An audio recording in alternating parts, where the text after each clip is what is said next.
Your brain isn't broken. It's not lazy. It's not weak. And it's not the problem. But right now, it may be working against you. And most people never realize it. You set the alarm. You write the goal. You feel the motivation. Day 1, you show up. Day 2, you're still in it. Day 3, gone. And every time you tell yourself the same story. I don't have enough discipline. Other people are built differently. Maybe this just isn't for me. Stop. That is not the truth. The truth is, no one ever really taught you how your habits work. No one handed you the manual, so you've been trying to win a game without knowing the rules until now. Because today, we're breaking down one of the most powerful ideas in behavior science, the system your brain uses to build nearly every habit you have.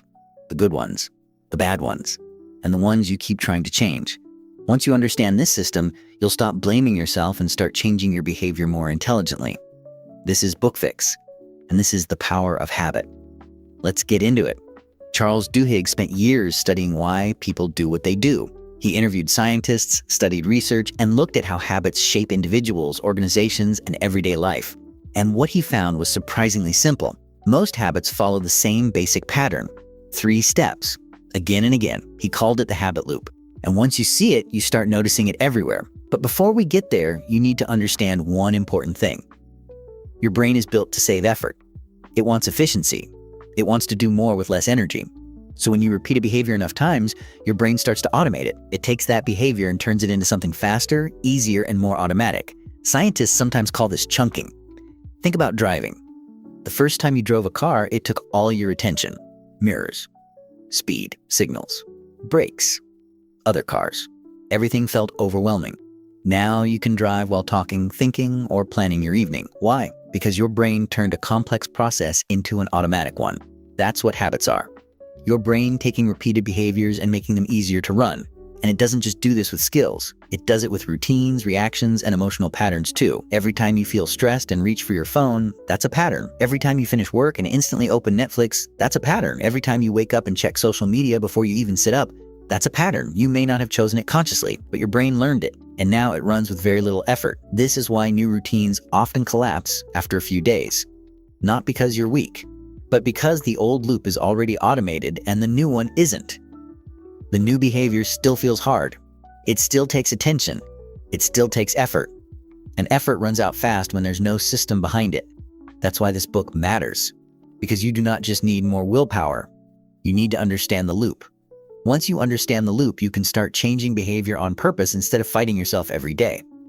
So here it is. The habit loop has 3 parts: the cue, the routine, and the reward. The cue is the trigger. It's what tells your brain to start the pattern. It could be a time of day, a place, an emotion, a person, or even a smell. Then comes the routine. That's the behavior itself, the thing you do. And finally, the reward. That's what your brain gets from the behavior: relief, pleasure, comfort, escape, satisfaction. Something that tells the brain this worked. Remember this. Let me give you a simple example. You're sitting at your desk working. Stress hits. That's the cue. You grab your phone. That's the routine. You scroll for a minute, laugh at something, and feel a little relief. That's the reward. Your brain records the pattern. Stress leads to phone. Phone leads to relief. Repeat that enough times, and now you have a habit. Not because you sat down and designed it, but because repetition designed it for you. Now here's one of the most useful ideas in the book. The cue and the reward are often what keep a habit in place. The routine, the actual behavior, can sometimes be changed. That means if you keep the same cue and aim for the same reward, you may be able to replace the old behavior with a better one. Duhigg calls this the golden rule of habit change. And it matters because your brain is often chasing the reward more than the routine. Let's go back to the stress example. The cue is stress at 3 p.m. The current routine is reaching for your phone. The reward is mental relief. So instead of trying to eliminate the whole loop, you keep the cue, keep the reward, and test a new routine. A 5-minute walk, 3 deep breaths, a quick stretch, a short journal note. Different behavior, similar reward. That is how habit change becomes practical. Not by forcing yourself to become a different person overnight, but by redesigning the loop. And once you understand that, your behavior starts to feel less mysterious. You stop saying, "Why am I like this?" And you start asking, "What reward is my brain chasing here?" That question changes everything. But Duhigg goes further. Because not all habits matter equally. Some habits create ripple effects. He calls these keystone habits. A keystone habit is one habit that tends to improve other parts of your life at the same time. Exercise is a classic example.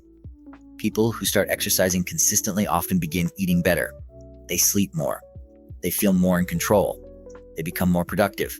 Not because exercise magically solves everything, but because one strong habit can shift identity and momentum. That's the power of a keystone habit. It doesn't just change one action, it changes how you see yourself.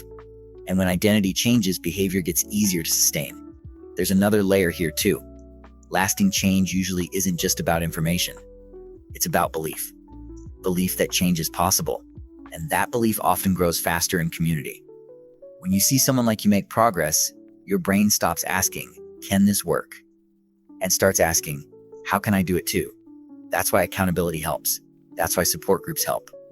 That's why change becomes easier when you're not trying to do it in isolation. Now let's add one more important idea: craving. Over time, your brain doesn't just respond to the reward. It starts anticipating it. That's the craving. You smell coffee and your brain already starts preparing for the comfort. You see your phone light up and your brain already expects stimulation. The cue creates anticipation before the routine even begins, and that's why habits can feel hard to interrupt. Because by the time you notice the behavior, the loop is already in motion. So the goal is not just to fight the routine. The goal is to notice the cue earlier, to recognize the craving, and to insert a better response before the old pattern takes over. That is where real behavior change starts. Recognize the cue, understand the reward, choose a better routine. Repeat it until the new pattern becomes easier, and eventually automatic. Now let's make this useful. Here are your 3 action steps. Action step 1, map one habit. Just one. For the next 24 hours, don't try to fix it yet. Just observe it. What is the cue? What emotion, time, place, or person triggers it? And what reward are you actually getting from it? Write those down. If you can name the loop, you can start changing it. Action step 2, apply the golden rule. Keep the cue. Keep the reward. Change the routine. Make the new behavior simple enough to do in under 5 minutes. And for the next 7 days, practice that new routine every time the cue appears, not perfectly, just consistently. # action step 3. Choose one keystone habit. Ask yourself this: if I changed one daily behavior, which one would create the biggest positive ripple effect in my life? Maybe it's a morning walk. Maybe it's sleeping on time. Maybe it's journaling for 5 minutes. Pick one. Focus on it for 30 days. Not 10 habits. One. Let that one habit start changing the rest. So let's bring this home. You are not broken. You are running patterns your brain learned through repetition. That means those patterns can also be changed through repetition. That is the good news. You don't need to shame yourself into change. You need to understand the loop, the cue, the routine, the reward. And once you see those clearly, you stop fighting blindly. You start building better systems. That is the real lesson of the power of habit. Change becomes more possible when behavior becomes visible. So start today. Pick one loop, map it. Test a better routine. Stay with it long enough for your brain to learn something new. Because lasting change usually doesn't begin with one huge decision. It begins with one small pattern repeated differently. If this video helped you, save it and share it with someone who needs it. And if you haven't watched episode 1 on atomic habits, watch that next. It builds perfectly on what we covered here. I'll see you in the next fix.